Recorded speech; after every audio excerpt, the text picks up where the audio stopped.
And welcome back to the show where we are continuing our look at the 2024 Melbourne International Comedy Festival right now by chatting to another person who's got a show on during this year's festival. And this is a show I've got to say I'm pretty excited about because I actually got to see Sam perform a few years ago and really loved his show. His brand new show is called I'm A Refugee, Get Me Out of Here. So without any other further ado, let's welcome Sam to the show. Welcome to the program, mate. Oh, so good to be here. Thank you, Dave, for having me. No worries. Now, Sam, like I said, I saw you perform a few years ago, and you had me in stitches, so I'm so looking forward to this show. So, for all of our listeners out there, tell us a little bit about what they can expect from your brand new show. So thank you for coming to wherever you saw me, and I'm glad you enjoyed the show as well. It's always hit and miss sometimes, but I'm glad you came to a good show. This new show that I've got is, so it's about I like to describe it as an origin story about me and where I've come from. Yep. And about because I grew up, I was born in a refugee camp in Sudan.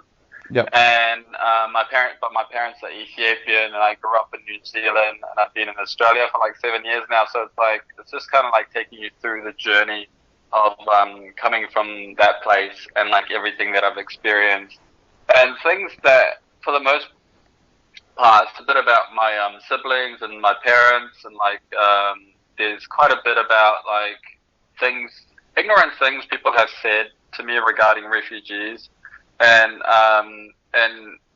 it's me kind of unpacking those things and kind of breaking it down in a funny way, I guess. Yeah. A few of the comedians that we've spoken to on the show have said that their shows this year at the festival are from a very personal place. How do you find that experience going back and reliving some of those moments and then talking about them in such a way to keep it humorous for the audience? Yeah, I think that's the most that's the hardest thing about talking about something that's so serious and also so personal. I guess it's a matter of, I've been doing comedy for a bit now, maybe 7 or so years, and it's just doing it for so long that you slowly start learning where the jokes are and stories that you want to tell. Yeah. And usually I would once I started saying I want to talk about this specific thing, then I found it so difficult to do, but over a couple of years, you kind of just get better and better. And I find it way more fulfilling and more rewarding when I'm talking about something that's so personal to me.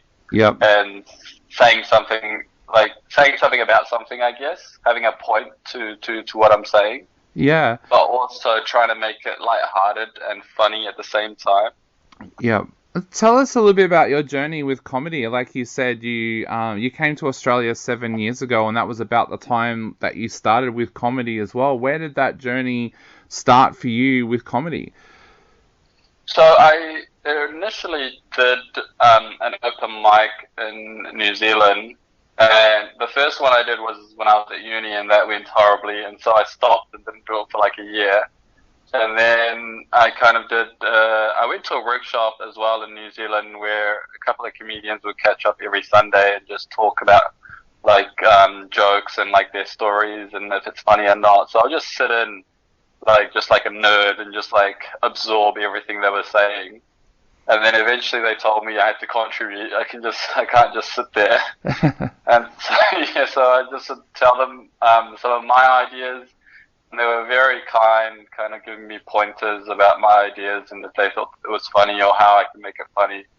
And then eventually I kind of did 2 or 3 open mics and they went way better, and then that's when I moved to Australia. Yep. And then I guess I decided in 2017 was the year I said I'm actually going to give this a good go and see if it's something that I want to do long term. So that year I kind of did 300 open mics. 300 spots for 1 year, just doing 2-3 spots a night sometimes. Yep. And just getting comfortable on stage and just trying to get the nerves out, because I'm a lot of people, a lot of my family are so they just they're like, you do stand-up? Like, they just can't believe that, because I like to think I'm quite introverted, and so, like, for me to be, even my friends, for me to be doing stand-up, they just kind of like, how are you doing stand-up? This makes no sense. You don't even like talking. Yeah. So, yeah, so it's kind of like, it's been a journey, but getting up as much as I have and performing as much as I have has given me that confidence to kind of feel okay on stage now. Yeah. And then slowly progress to talking about things that I want to talk about. Did COVID interrupt that for you as well? Because that was my big thing. I had finally plucked up the courage to go to a few open mics just before COVID, and had done a couple of open mics and was just starting to get into a rhythm, and felt like because I'm like you, I'm an introvert, and I normally don't like talking in front of like audiences of people, but did it and found that I could do it, and then COVID hit, and I haven't plucked up the courage to go back and do it again yet.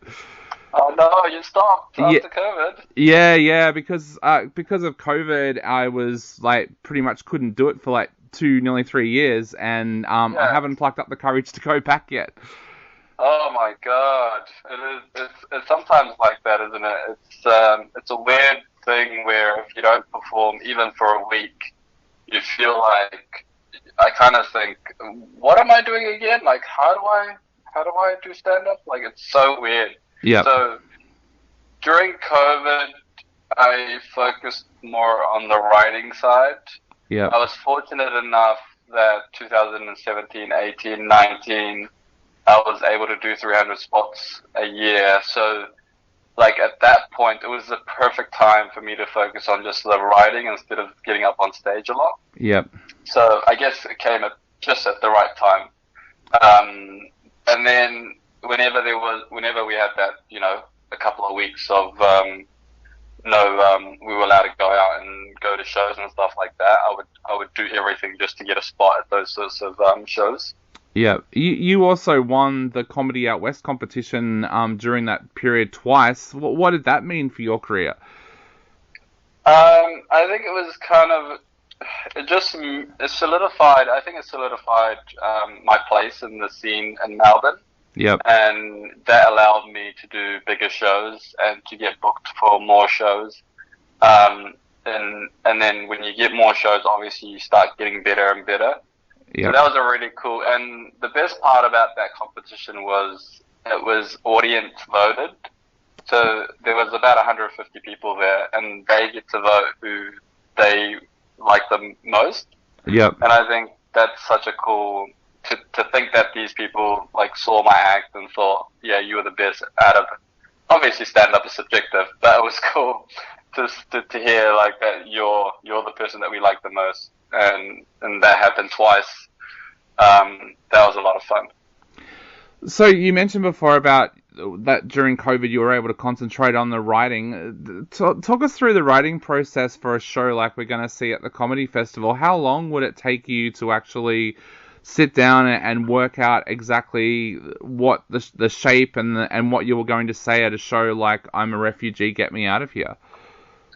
I think initially the process was, because during lockdown everyone was talking about Daniel Andrews and how he was a dictator and stuff like that. So, like, sometimes you have to talk about what's happening in the atmosphere or in the society. So I kind of was starting to write about that more.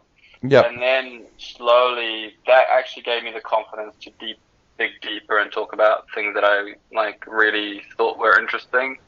So I would write a topic like, so yeah, when I started writing the stuff about refugee, I just said refugee, and then refugee camp, and then parents' migration to the refugee camp, and then I'll just jot down everything that's related to refugees, and it came about that the process of how to get to New Zealand and how you get sponsored by the UN, all that stuff.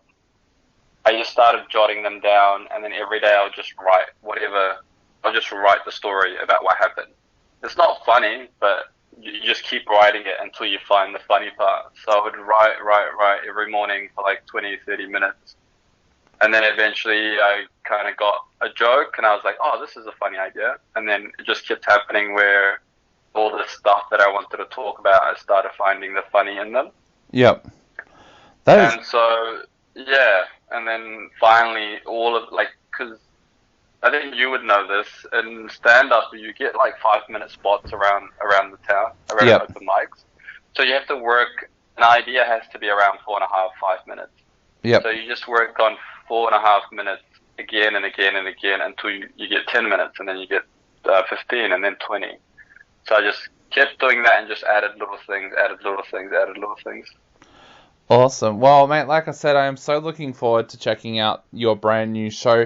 And for all of our listeners out there, if you want to head along and check out Sam in I'm A Refugee, Get Me Out of Here, his show is on from the 9th of April right through to the 21st of April.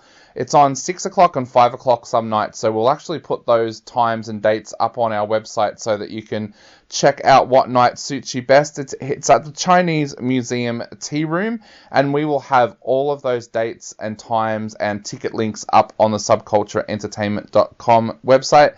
Sam, to finish off, what would you like to say to people out there who are thinking about heading along to the show? Yeah, just come with an open mind and to learn something new about someone, I guess, and just, have a good time. Just have a laugh about, I think we can laugh at our society and also analyze it at the same time. I think that's important. Definitely. And again, for everybody out there, if you want to see Sam in I'm A Refugee, Get Me Out of Here, his show is on from the 9th to the 21st of April. The times do change some nights, so please check our website to see what dates and times line up for you. And it's at the Chinese Museum Tea Room, and all of the ticket links and everything are up on subcultureentertainment.com. Sam, thank you so much for taking the time to chat to us today. It's been an absolute honor having you on the show, and hopefully we get to chat to you again in the future.